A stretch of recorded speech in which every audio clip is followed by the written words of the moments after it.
Instituée par l'Assemblée générale des Nations unies en 1985, la Journée mondiale de l'habitat trouve toute son importance au Gabon où la majorité des populations vivent en zone urbaine.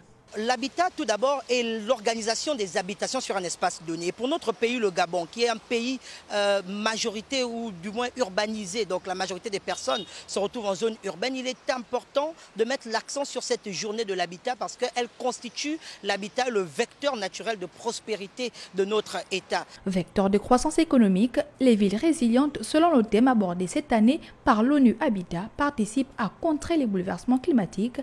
Mais de quoi s'agit-il exactement ? Lorsqu'on parle de ville résiliente, il s'agit ici de la capacité d'une ville à pouvoir s'adapter aux changements climatiques, aux catastrophes naturelles et à pouvoir également s'adapter positivement. C'est-à-dire qu'on aimerait que cette ville puisse absorber les conséquences d'une telle catastrophe et pouvoir améliorer le cadre de vie des individus.